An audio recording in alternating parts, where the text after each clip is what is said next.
And I hit the street. I hit the street like a traveling salesman back in the 30s. And I went everywhere. Everywhere that they would let me go, I went.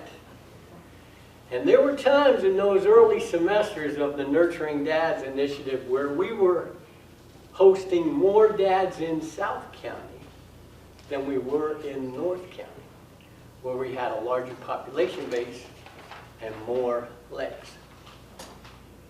I went to the schools first. Schools are challenging. Schools are very challenging. They've got this huge moat around them, it seems. But they really want this stuff for their dads. And you get one person out of school excited, and you can get it into their newsletter.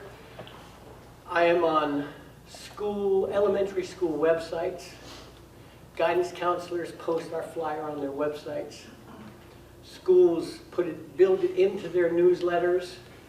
It's really wonderful, the tremendous support that we get from Sarasota County Schools. Of course, we were also blessed at the time. When we first started, we were part of a broader grant called Connecting Fathers and Families with our local community foundation, which the Nurturing Fathers program, Children First, a joint program with the Sarasota Memorial Hospital Boot Camp for New Dads, and Mark was at that time doing the father-friendly workplace. So there was this broader umbrella that we were a part of. And as the community embraced this idea of fatherhood, one of the ideas that Mark got started here in our community was Take Your Dad to School Week. In September, in almost every school in Sarasota County, they have Take Your Dad to School Week. And it's also a wonderful opportunity for me to promote our fall classes. So this year we got some pretty good traction in the schools. I try to hit the guidance counselors as soon as they get back. I hit them again at Take Your Dad to School Week, and I hit them again just before the class starts. Now this semester we started a class in North County, we started a class in South County.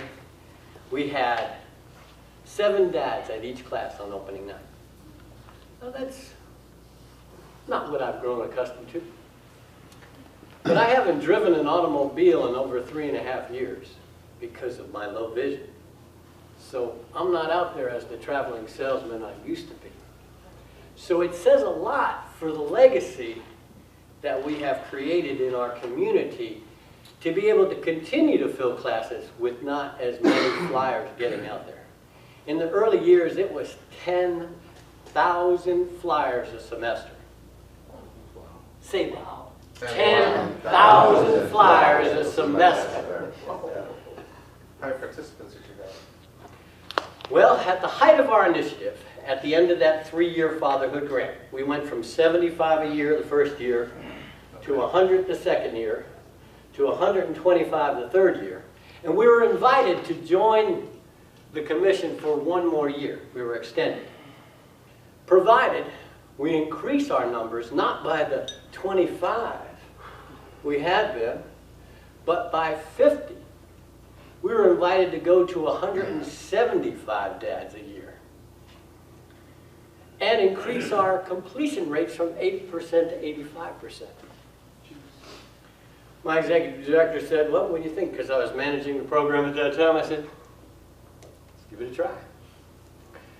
We went on to serve 250 dads a year for the next 3 years at that completion rate of 85%. I went to pizzerias, I went to Subway. Every now and again somebody played the corporate card. I never struck them off my list because I knew it really depended on who was sitting on the other side of the counter. And maybe next semester I go back there and the person on the other side is a new dad, or they're an old dad or a granddad like myself, and they say, sure, I'll put some flyers up. And they'll put them out until their manager throws them away, but I'll get some traction there. Pizzerias, barbershops. In the early days, it was everywhere dads go. But I revised that over time and put them at the hair salons and the nail salons. Because we know that moms are some of our greatest supporters. And they're decision makers. And we know it. Mom says, honey, I think you ought to go take this class. I think you ought to go check it out. We know he's going. He's going at least one time. Or don't come home. Part of our philosophy of engaging our community is understanding that enrolling a father in a nurturing dad's class, although it may parallel and dovetail with their mission, it is not their mission. And they have their own commitments within their organization. And the only way we're going to get them to continue to point dads in our directions is by continuing to make contact and keeping those relationships fresh. And that requires legs.